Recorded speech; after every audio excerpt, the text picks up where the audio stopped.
ప్రాజెక్టుతోని మొత్తానికి రోళ్లవాగు ఆధునీకరణకు మోక్షం వచ్చినట్టు కనబడుతుంది. అంటే వాస్తవంగా రోళ్లవాగు ఏదైతుందో ఒకనాడు రాజుల చెరువుగా ఉన్నటువంటి ఒక ఈ బీర్పూర్ నర్సులపల్లికి సంబంధించినటువంటి ఒక ఈ చెరువును శ్రీరామ్ సాగర్ ప్రాజెక్టు బ్యాలెన్సింగ్ రిజర్వాయర్గా చేపట్టబడే విధంగా సో దట్ అటు ధరంపురి మండల్ చివరి వరకుతో పాటుగా ఈ బీర్పూర్ ప్రాంతం చివరి వరకు అంటే అక్కడ చిత్రవేణిగూడెం కానీ చెర్లపల్లి కానీ కర్లపల్లి కానీ రంగసాగర్ కానీ చివరి గ్రామాల తుంగూరే కానీ కొల్వాయి కానీ అన్ని గ్రామాల వరకు ఏదైతుందో నీరు అందింపజేయబడే విధంగా ఈ బ్యాలెన్సింగ్ రిజర్వాయర్ రూపొందించబడింది రోళ్లవాగు. అప్పుడు ఇది 0.25 TMCతోని రూపొందించింది. అంటే వాస్తవంగా మనకు సీజన్లో ఏదైతుందో నీటి విడుదల ఆన్ అండ్ ఆఫ్ సిస్టమ్ కాబట్టి మనకి 0.25 TMC స్టోరేజ్ లెవెల్ను ఈ విడతల వారీగా నీరు నింపుకొని మనం సాగు చేసుకోవడం జరుగుతుండే.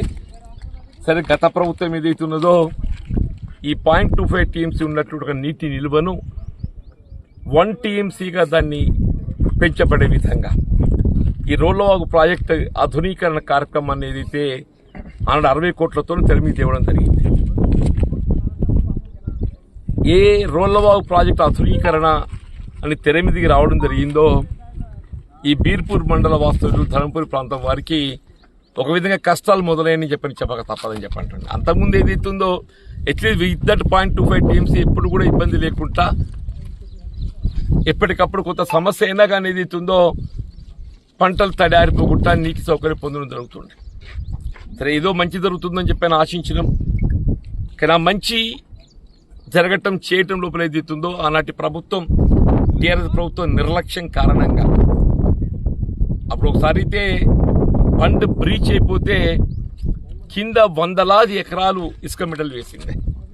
మన నర్సింహపల్లె కానీ తుంగూరు కానీ బీర్పూర్ కానీ చివరి వరకు ఏదైతే తాళ ధర్మారం దాకా ఏదైతుందో కొల్వాయి అంతా ఇసుక మెటల్ వేసింది.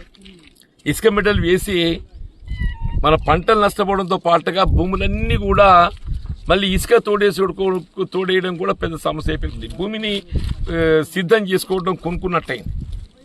అప్పటి ప్రభుత్వం ఏదైతుందో ఏ విధమైన నష్టపరిహారం చెల్లించకపోవటం, మత్స్య సంపద కూడా కోల్పోయినమే. ఇలా మత్స్య కార్మికులు ఇక్కడ గంగపుత్రులు ఎక్కువ ఉంటారు ఈ 4 గ్రామాలకు సంబంధించి. అందరూ కూడా వాళ్ళ మత్స్య సంపదను కూడా కోట్లాది వేలుగల మత్స్య సంపద కూడా కోల్పోయిన చేపలు. సరే ఏ విధంగామైనట్టుగా సహాయం అందకపోవటం, ఒక పరిస్థితుల్లోనైతే అప్పుడు రెండో పంటకు నీటి విడుదల చేసే పరిస్థితి కూడా లేకుండా మన బీర్పూర్ ప్రాంతం ఈ దిగువ గ్రామాల వాళ్ళందరూ కూడా ఉద్యమించి, నాకు గుర్తుంది మధ్యాహ్నం 11-12 గంటలకు ఆరంభిస్తే సాయంత్రం 4 గంటల దాకా కూర్చుంటే అప్పుడు ఈ గారు వాళ్ళందరూ వచ్చి నీటి విడుదలకు అష్యూరెన్స్ ఇచ్చి ఆ పంటలు కాపాడడం జరిగిందని చెప్పండి.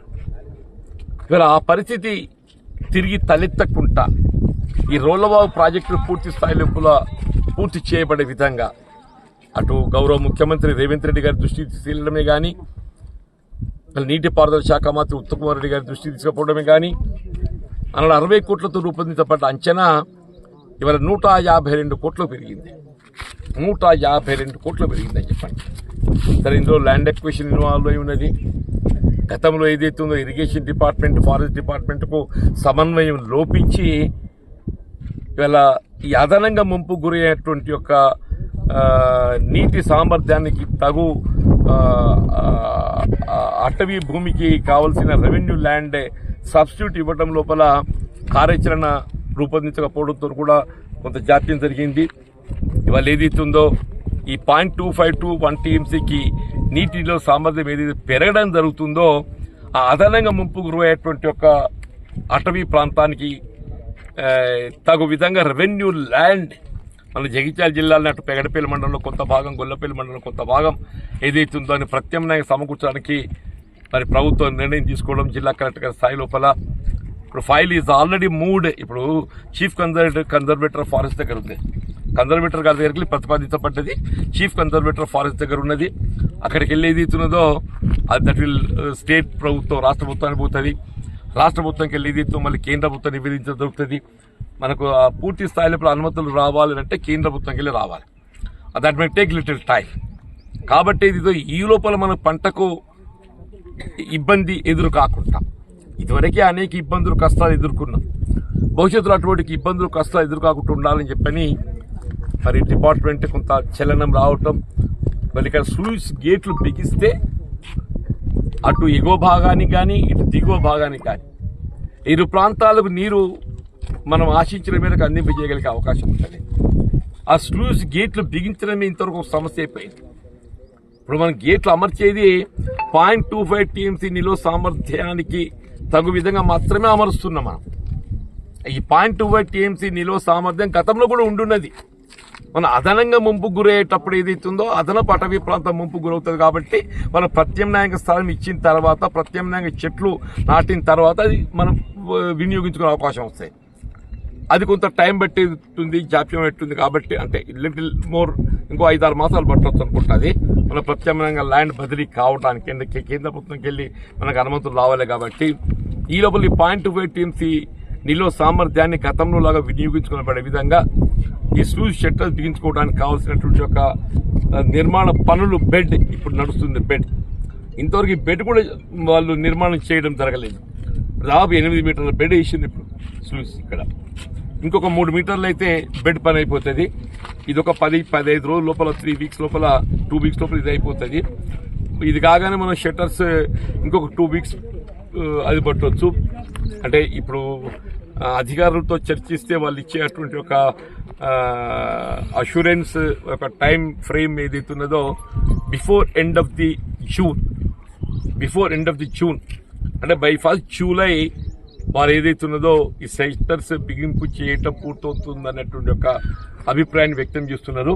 అంటే మనకి ఏ పరిస్థితుల్లో రేపు రాబోయే రేపు వచ్చే ఖరీఫ్ ఏదైతున్నదో ఇటు దిగువ ప్రాంతమే కానీ అటు ఎగువ ప్రాంతం చెర్లపల్లి, కండ్లపల్లి, రంగసాగర్, మంగెల అటు ఆ ప్రాంతం అవుతున్నది కదా, వాళ్ళకి ఏ విధమైన ఇబ్బంది ఎదురు కాకుండా వాళ్ళకు నీటి సరఫరా సక్రమంగా జరిగే విధానం కూడా ఏదైతుందో ఇటు బీర్పూరే కానీ, తుంగూరే కానీ, నర్సులపల్లి కానీ, కొల్వాయ కానీ, ఇటు తాళధర్మారం వరకు అనుకోని చెప్పంటున్నారు. అట్లాగే ధర్మపురి మండలం కానీ ఏ విధమైన సమస్య లేకుండా సమన్వయంతో ఇటు బీర్పూర్ కానీ, ధర్మపురి కానీ ఏదైతుందో రేపు ఖరీఫ్ పంట మనకు పూర్తిగా ఏ సమస్య లేకుండా మనకు సాగునీరు కల్పింపచేసే అవకాశాన్ని మనం పొందబోతున్నాం చెప్పంటాం.